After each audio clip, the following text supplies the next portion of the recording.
Olá amigos, sejam bem-vindos a mais um vídeo do meu canal. Eu sou o Lucas Knipe, vamos falar sobre tênis, o Masters 1000 de Xangai. E a gente teve, obviamente, ali alguns resultados um pouco surpreendentes, né? Nada também de ficar extremamente chocado, né? Mas a gente tem alguns jogadores que esperávamos talvez um pouco mais longe de fora, alguns nomes que mostram bom tênis e que obviamente veem em Xangai uma oportunidade. Masters 1000 de Xangai é um torneio que é pouco curioso, é um Masters 1000 de 2 semanas, você espera que haja um pouco de tempo para os tenistas se prepararem, só que os torneios que vieram antes se encerraram na quarta-feira também. Então, assim, quando o torneio de Pequim terminou, já tinha jogos acontecendo em Xangai, então não há muito tempo para descansar e se preparar para esse torneio não. Então vamos ver aí como que alguns tenistas reagem a semana que passaram fisicamente desgastante lá em Pequim e Tóquio. Alguns já sentiram isso, como é o caso do Arthur Fils, a ver como o Alcaraz e Sinner vão reagir, né? Primeiro falando dos jogos, peço claro que deixe seu like, se inscreva no canal, compartilhe esse vídeo e obviamente deixe o hype se puder. O Alexander Miller ganhou do Félix Auger-Aliassime por 6-3, 6-2. Eu coloquei até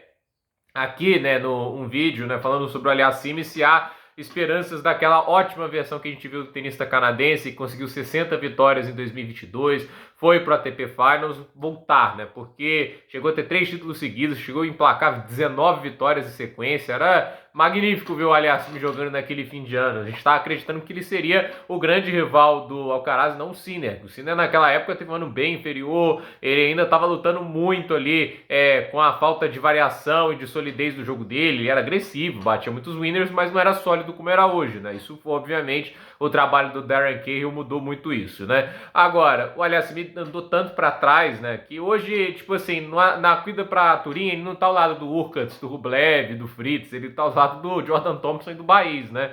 Por mais ter todo respeito a esses nomes, mas a gente sabe que eles não estão lá no nível da primeira prateleira do tênis, né? E o Aliassime hoje também não tá, né? 6-3, 6-2, ele não teve um grande dia sacando, muitas duplas faltas, foram 4. Ele teve 8 breakpoints contra, salvou 5, então perdeu 3 saques. Teve 3 breakpoints contra o Alexander Miller, não aproveitou nenhum, então difícil, né? A devolução do Aliassime nunca foi o ponto forte do jogo dele, né? Mas nesses últimos torneios, né, desde as Olimpíadas, né, que ele consegue aquela vitória fantástica contra o Medvedev, ele não é o mesmo devolvedor e não está conseguindo se impor, né? A gente teve também Tommy Paul e Fábio Fognini, vitória tranquilíssima do Tommy Paul. Esse é um tenista que pode acabar indo muito bem, né? Fisicamente deve estar bem aí para esse torneio. E olha, a gente fala de aproveitar oportunidades, Tommy Paul levou isso à risca. Não encarou nenhum breakpoint, teve 4 breakpoints, aproveitou os 4, né? Não desperdiçou as chances que teve e uma bela vitória contra o Fábio Fognini, né? Não cansou. É assim que todo tenista adoraria estrear. Nem sempre é possível porque depende também muito do que o outro cara faz do outro lado da quadra, mas jogou muito Tommy Paul nessa partida. Alejandro Tabilo venceu o Arthur Rinderknecht por 2-0, né? 6-3, 6-2. Boa vitória para o tenista chileno, ele foi sólido desde o início da partida e assim, né, ele criou muitas oportunidades, foi quebrado uma vez, mas quebrou 4 vezes o Rinderknecht, teve 12 chances, né, então o Rinderknecht não conseguiu se impor em nenhum momento e o Tabilo controlou bem a partida, né. O Ben Shelton ganhou do Denis Shapovalov por 2-0, 6-3, 7-5, é uma partida sólida do Ben Shelton, né, ele perdeu pouquíssimos pontos no seu saque, né, 77% dos pontos no primeiro saque, 92 com o segundo. O Shapovalov é aquele cara que, às vezes, quando vai pro segundo saque, ele vai pra uma winner de devolução e acertou 1 de 12. Aí é difícil, né? Não tem como você ganhar um jogo assim. Coloca a bola em quadra, tenta jogar. Eu sei que o Shelton tá bem também no fundo de quadra, né? Hoje é um tenista muito melhor, né? Mas, assim, quando você nem tenta jogar, quando você tenta resolver o ponto antes da hora, dificilmente vai incomodar, né? E aí foi sobrevivendo no jogo até o ponto que o Shelton eventualmente conseguiria a chance e quebrasse ele e obviamente fechasse a partida 2-0. Denis Shapovalov é um dos casos de grande desperdício de talento que a gente tem nos últimos anos, né? O Sebastian Baez enfrentou o Gael Monfils, vitória do tenista francês por 2-1. Na quadradura eu aposto muito mais no Monfils do que no Baez, né? Obviamente o Monfils ele ainda está tendo lá seus problemas. Um jogo de tantos breakpoints, né? Foram 13 para o Baez, ele aproveitou 3. Foram 15 para o Monfils, que ele aproveitou 4. Né? O Monfils acabou perdendo o segundo set, né? Um segundo set bem ruim por parte dele. E assim, sempre conseguindo incomodar o Baez. No segundo set, pra você ter ideia, o Monfils teve 10 breakpoints, mas só aproveitou 1. O Baez ganhou 1 ponto de 9 com o segundo saque, mas Monfils, assim, faltava às vezes um pouco de paciência, faltava um pouquinho de malícia ali, né? Tipo, jogou de uma maneira que oscilou muito, mas assim, o teto de produção do Monfils, né? Por mais que hoje o ranking do Bahia seja melhor, ele é mais jovem também que o Gael, né? Mas é muito mais alto que o do argentino, ainda mais na quadradura, né? Eu acho esse Monfils muito mais jogador, mas consegue essa vitória 2-1, 6-3, 4-6, 6-4, 2 horas e 12 em quadra. A ver onde o Monfils consegue chegar, né? Mas cada vitória, mais pontos para ele. A 23ª vitória no ano. Olha, para alguém de 37 anos, agora 38, né? Começou a temporada com maior parte com 37, agora 38 anos.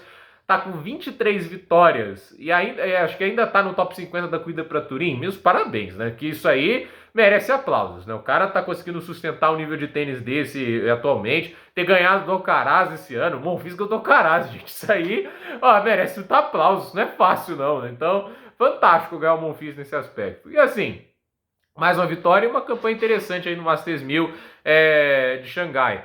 O Stefanos Tsitsipas ganhou do Kei Nishikori por 2-0, 7-6, 6-4. Boa vitória para o Tsitsipas, sacou bem, né? Teve aí 14 aces na partida, ganhou 84% dos pontos com o primeiro saque. Eu acho que esse jogo no final, né? Tipo, a gente pensa no Tsitsipas, o Nishikori não é um cara tão potente, então ele dá mais tempo para o Tsitsipas conseguir ter a preparação, a terminação certa para os ataques no fundo de quadra, e aí ele fica menos errático, mais preciso, mais confiante. Quando ele vai mais confiante para o jogo, ele consegue distribuir melhor os golpes no fundo de quadra. O Tsitsipas, assim, por mais que a gente possa cornetá-lo e criticá-lo, ele é um tenista muito acima da média, né? Ele é um tenista de muita qualidade. Então, assim, quando ele está confiante, ele é capaz de fazer excelentes atuações, e nesse jogo aí eu acho que ele jogou bem, né? O Nishikori também deu seu trabalho, mas no final o grego sai com a vitória 7-6, 6-4.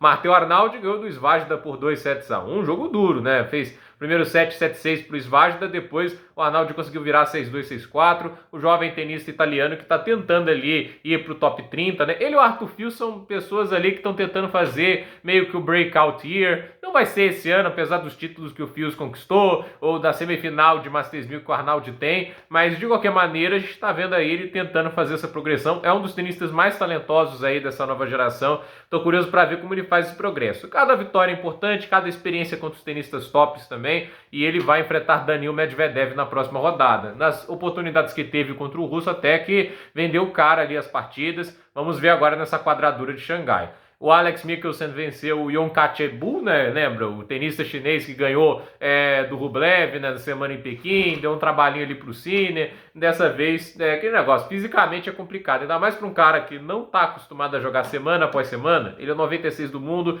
não tem ranking para entrar em muitos torneios, então assim, é complicado. Mas o Mikkelsen também é um bom tenista, sólido no fundo de quadra, e ele vai ser o oponente de um cara chamado Novak Djokovic, né?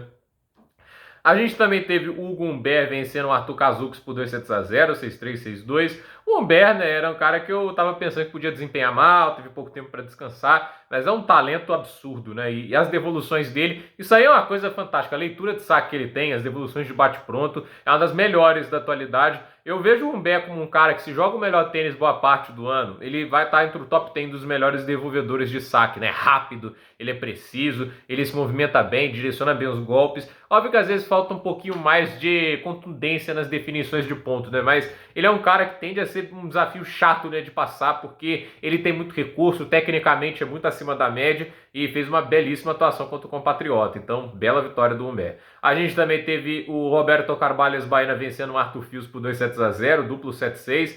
E assim, né, o Fils esse sofreu, né, fisicamente com tudo que ele teve que fazer lá em Pequim, né, partidas muito longas contra o Shelton, contra o Rune, contra o Humbert. Então assim, não foi fácil fisicamente superar todos os desafios que ele teve na semana anterior, e acho que ele deve estar mais impactado pelo cansaço do que o Humbert. O Humbert é um pouco mais experiente, já está mais acostumado a jogar mais partidas no ano, mas assim, ainda vejo o ano como positivo. O problema é que assim, perder para o Carvalho Esbairo na quadradura não esperava, mas é aquele negócio, né, tem que gerenciar bem a questão física.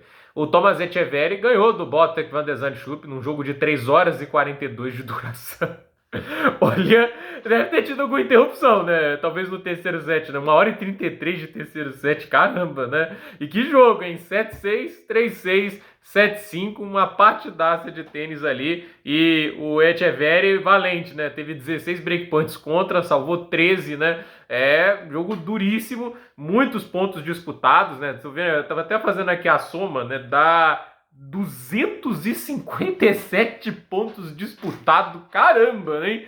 Que jogo esses dois fizeram. E no final, a vitória aí para o Thomas Martin Etcheverry. Jogo duríssimo, mas aí é aquela vitória que mostra também a resiliência de ambos os tenistas. Teve um game que o Etcheverry chegou a sacar pro jogo, né? E assim, ele chegou a ter 4 match points, ele chegou a salvar, se eu tô vendo aqui, ó, 6 breakpoints, mas no sétimo o Van de Zandschulp conseguiu quebrar, e aí o jogo teve mais um game longuíssimo, né? Foi um jogo duríssimo esse, mas a vitória é de Thomas Martin Etcheverry, né? Avança para a próxima rodada, mas acho que as pernas dele ficam com o Van de Zandschulp, né?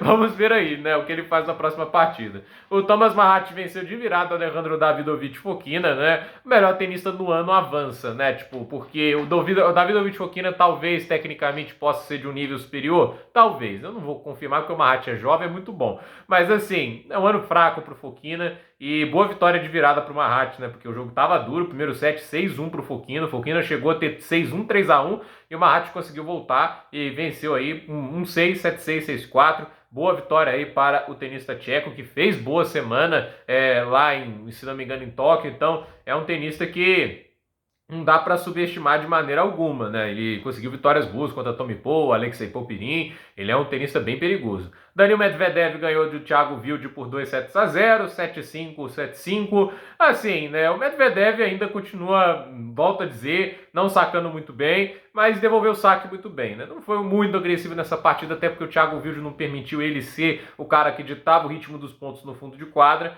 mas pouco a pouco foi crescendo, pouco a pouco foi incomodando mais, e nem no primeiro saque o Thiago Wilde estava incomodando tanto o Medvedev como deveria, né? Foi 60% dos pontos com o primeiro saque, né? E com o segundo saque ele teve 41%. Até que não foi tão ruim, mas é aquele negócio, a diferença ali do Medvedev para muitos devolvedores é que não é que ele é agressivo com o segundo saque, né? Ele evita que você consiga o ataque logo de cara e vai para a troca no fundo de quadra. E nesse aspecto, né, são poucos que conseguem controlar o Medvedev. Acho que controlar no fundo de quadra ninguém consegue. Nem o Alcaraz fez isso em Pequim, só que tem recurso para encerrar os pontos mais rapidamente, né? Então, boa vitória para o Daniil Medvedev, duplo 7-5, ele que sabe que precisa de uma grande campanha. Olha, e quem está precisando se benzer é o Nicolas Jarry. O Ibin Wu, número 564 do mundo, eu sei que já teve ranking melhor, mas atropelou o Jarry 6-2, 6-1. Olha, o nível do Jarry, né, tá muito baixo, ele não tá sacando bem. Esse é um cara alto, né, o Nicolas Jarry. Muita gente até fala, ele tem muita semelhança com o Isner, que eu acho exagerado. O Isner era mais alto, sacava muito melhor. Eu acho que o Jarry no fundo de quadra é melhor que o Isner, até porque o Isner nem tentava direito jogar no fundo de quadra, né? Ele tentava ir pro ataque na primeira bola que vinha, ou era a bola na linha, ou outra fora da área de duplas. Mas a questão é, o Jarry tem 2,1 metros, você espera que um cara desse não seja quebrado 4 vezes no jogo. E ele foi, né? E assim, ganhando 59% dos pontos com o primeiro saque e 21% com o segundo saque. Ele teve 3 de 14 em pontos com o segundo saque. Não ganha jogo desse jeito. Literalmente não ganha jogo desse jeito. E é uma derrota aí que mostra um ano que colapsou completamente após fazer uma final de Masters 1000. O cara fez final em Roma e desde então não consegue fazer mais nada na temporada do Nicolas Jarry. E o Alexander Vulk ganhando do Casper Ruud, tem que encerrar o vídeo, né? Tem gente falando que eu odeio o Ruud, gente. Talvez eu seja um pouco rudifóbico, talvez, assim. E esse jogo pode atiçar minha rudifobia, mas não é que eu odeio, gente. Eu tô simplesmente falando um fato. Ele é um cara que não orna com quadras duras e tem um jogo unidimensional que vai encaixar bem com o Saibro, né? É um cara que joga com muito spin alto, com muita solidez, sustentando longas trocas, muito físico. Isso é a cara do Saibro. Mas até mesmo para o Saibro, ele precisa às vezes ter um pouco de ferramenta de quadradura. O Sinner é um cara claramente de quadradura, bate reto na bola, e não é cara de Saibro, mas tá indo longe nos torneios do Saibro. Foi para a semifinal de Roland Garros assim como o Ruud. Por quê? Porque mesmo uma bola reta, que não é o que o Saibro gosta, ela machuca em qualquer superfície quando é bem feita. Um bom exemplo aqui, o Ruud teve um trabalho absurdo para passar do Fritz em Roland Garros. O Taylor Fritz é mais quadradura que o Sinner, porque ele se movimenta menos, não é um cara que bate super bem em movimento, e assim, ele é o cara que saca muito bem, o forehand é feito para machucar na primeira bola que ele tem, entende? E o jogo foi duro. O primeiro set, o Fritz ainda deixou escapar, né? Porque ele podia ter ganhado aquele primeiro set. Então, assim, e a gente vê, lá no Saibro deu conta, mas vai para a quadradura enfrentar o Fritz, ele até ganha o primeiro set, mas depois leva um vareio, porque não tem as ferramentas, né? Eu acho assim, muitas até falaram lá no Blue Sky, né, que o Zverev também deixa a desejar alguns momentos, né? Tipo, mas o Zverev não é uma questão técnica, é mental. O Zverev, às vezes, ele tem aqui a falta de foco que impede ele de performar melhor. Tênis, recurso, ele tem que jogar qualquer superfície. Ele é um dos tenistas mais bem qualificados do planeta. E pra mim, esse cara tá pouquíssimos detalhes do Alcaraz e do Sinner, entende? Pode não parecer às vezes, mas assim, você vê que quando ele joga o melhor tênis, ele ganha dos dois. Ele ganhou ano passado do Sinner no US Open. O Sinner teve um trabalho absurdo pra ganhar dele em Cincinnati. E eu não compro esse discurso assim, lesão no quadril. É sempre uma coisa diferente quando o Sinner não performa melhor. Tudo tira todo o mérito que o adversário pode ter. Fizeram o mesmo com o Rublev, tanto lá em Madrid e também em Montreal. Entende? O cara tem um baita tênis, mas a questão é, mentalmente, a gente viu naquele tie-break contra o Sinner, encolhe o braço no hora H, foi o que aconteceu contra o Fritz nas últimas 3 vezes que eles se enfrentaram. Não é por falta de tênis, todo mundo sabe que o cara é um tenista extraordinário, mas é falta mental. O Ruud não acha que falta mental, falta tênis em algumas situações. Eu acho que o jogo dele pra quadra de saibro, legal pra caramba, mas até lá, até mesmo na quadra de saibro, a gente vê, por exemplo, ele perdeu para o Kecmanovic na estreia em Roma, ele perde para o Aliassime mais de uma vez, né? Perdeu lá em Roland Garros, não é Roland Garros não, foi na Olimpíada, que também foi lá feito no complexo de Roland Garros, né? Ele perdeu em Madrid, entende? Assim, ele é um tenista que eu não consigo confiar, sério mesmo. É um bom tenista, inegável, não estaria no top 10 se não fosse bom tenista, tá no momento indo para o ATP Finals, deve ir para o ATP Finals, porque ele fez campanhas de grandes slams mais convincentes do que na temporada passada, ele foi mais longe em muitos torneios do que ele não estava indo, mas, assim, eu não consigo confiar em nada no Casper Ruud, não acho que ele vai ser um dos favoritos ao título da ATP Finals de maneira alguma. Então, vitória do Alexander Vukic 6-4, 6-4, né? E assim, para amanhã, o que nós vamos ter, né? À 1h30 da manhã, se você for muito guerreiro, vai ter Carlos Alcaraz e Zhu Shengshang, Andrei Rublev e Jakub Mensik, jogo muito bom, inclusive, Alexander Shevchenko contra Francisco Cerúndolo, o Atanuki contra o Brandon Nakashima, aí os jogos que vêm na sequência, Zizou Bergs e Grigor Dimitrov, Taylor Fritz e Terence Atman, Jiri Lehetka contra Jaime Munar, Alexei Popirin contra Miomir Kecmanovic, Yannick Sinner contra Taro Daniel, Matteo Berrettini contra Holger Rune, Marco Giron contra Karen Khachanov, assim, o Berrettini, Rune e Giron Khachanov já é a partir das 4h10, na sequência dos jogos que vieram antes, né? O Rublev e Salfilin, Francis Tiafoe e o Joe, Koboli e Stanislas Wawrinka. Olha esse jogo, Musetti e Davi Goffin. Tô achando que esse jogo vai ser interessante, né? Ou não, né? Vai que, né? Se o Goffin estiver jogando bem, vai ser interessante, né? O Jordan Thompson contra o Talon Griekspoor, Alex Mikkelsen contra Novak Djokovic, Mattia Bellucci contra Alexander Zverev, Roberto Carvalho Baena contra Ben Shelton, duelo de franceses, mas assim, Roberto Carvalho Baena e Ben Shelton pro dia seguinte, tá? Mas já tá confirmado alguns duelos aqui que eu já quero divulgar, né? O Gumberi e Gael Monfils, Tommy Paul e Tabilo e Tsitsipas e Alexander Miller, mas esses jogos vão acontecer na madrugada de sábado para domingo. Então, gente, por esse vídeo é isso. Dúvida nos comentários, deixe seu like, se inscreva no canal, compartilhe esse vídeo. E agora é ver o que acontece no 4º dia do Masters 1000 de Xangai. Eu tô doido para ver a estreia do Djokovic. Vamos ver que Sinner e Alcaraz fazem sua estreia depois de uma semana desgastante lá em Pequim. Por esse vídeo é isso. Dúvida nos comentários, deixe seu like, se inscreva no canal, compartilhe esse vídeo e até a próxima, pessoal.